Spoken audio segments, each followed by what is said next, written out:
The IMF wants credit scores tied to your internet search history. Let's have a look. Hello everyone, Florian.Heise here and welcome to another episode of HeiseSays. Grab your stein of coffee and let's have a look at this article, which is discussing a recent blog post from the IMF, the International Monetary Fund, in which, among other things, they're suggesting tying your credit score to your internet search history. It just feels like it's going to evolve into the slippery slope argument of social credit scores. You know, where if you're behaving correctly, if your opinions are appropriate, you will get credit. You will be allowed to buy and trade. You know, if you think these right thoughts, if your Twitter history is correct, you'll be allowed to do business. It really feels like that, doesn't it all?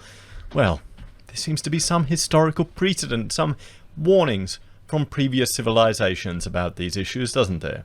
So let's have a look at this. In a blog post courtesy of the International Monetary Fund, IMF researchers Arnold Boot and Peter Hoffman, Luke Levin and Lev Ratnovsky called for internet search history to be tied to credit score. Would you like your internet search history tied to your credit score? I mean, I just found out my Fitbit that I use to track my steps, it's now owned by Google. So that's going to be more data that Google has. You know, there you go. Presenting their findings from a paper they wrote, the researchers argue that by using non-financial data, specifically the history of online searches and purchases, we can solve the problem of certain kinds of people not having enough hard data, income, employment, time, assets, and debts available. So, some people who can't get a credit score, they want to create a way to give you a credit score. They want to open up the world of debt and indirect enslavement to everyone. Fantastic. Isn't that great? Wow. Oh. So you can get into debt through your search history and stay in debt for your whole life, because then you're a managed population. The authors of the piece claim that this move is a necessary innovation in order to compete with the rise of corporate cryptocurrencies such as the one in development by Facebook, who hope to launch next year. Now that's interesting. So the IMF are seeing the corporate cryptocurrencies as a threat. Now that could be good. You want competition in this instance. I would like less intervention in the economy, but having some corporately backed cryptocurrencies competing as a monetary system, fantastic. The more, the merrier. You just don't want them all to work together, and we've got that now. A messy situation with central banks.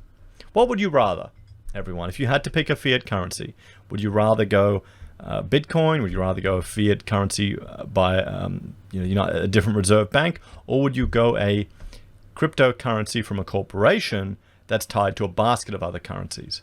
That Facebook coin could have been very innovative.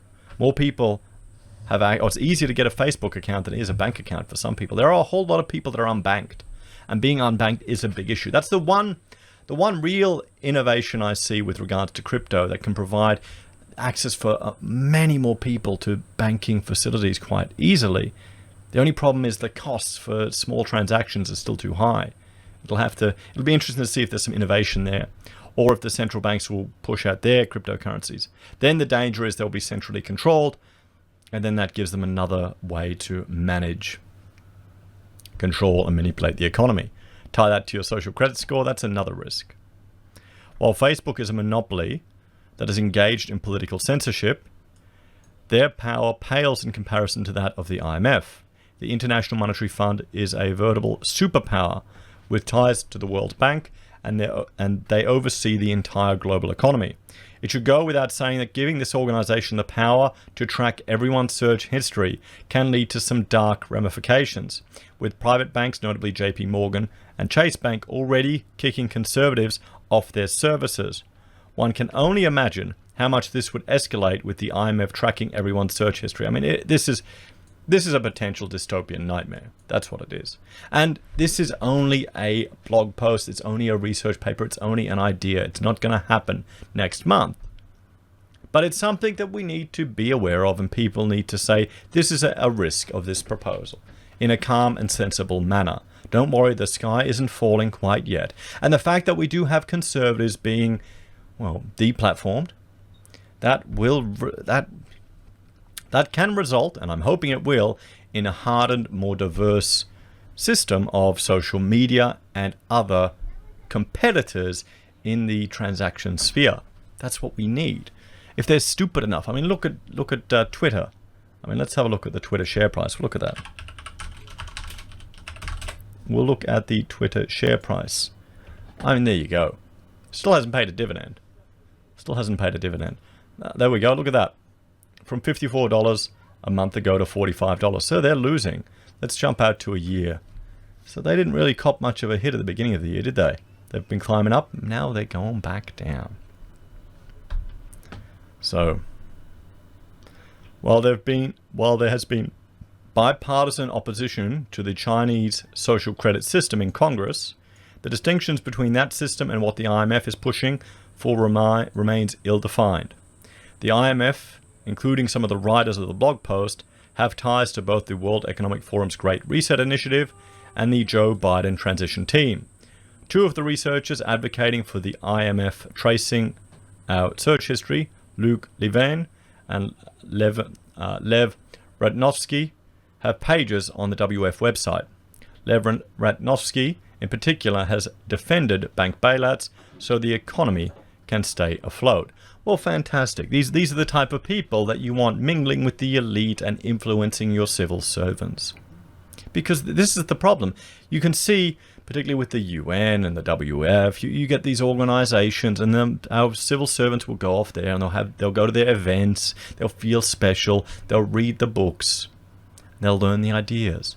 And then it filters all the way down. So that's why you could advocate for politicians that go to Parliament and try to publicly get a public motion put that Australia will not back the Great Reset, and no one votes for it, except for Hanson and Roberts. Meanwhile, the head of the IMF, Kristalina Georgieva, have publicly advocated for the Great Reset Initiative, notably in this speech to members of the royal family over the summer.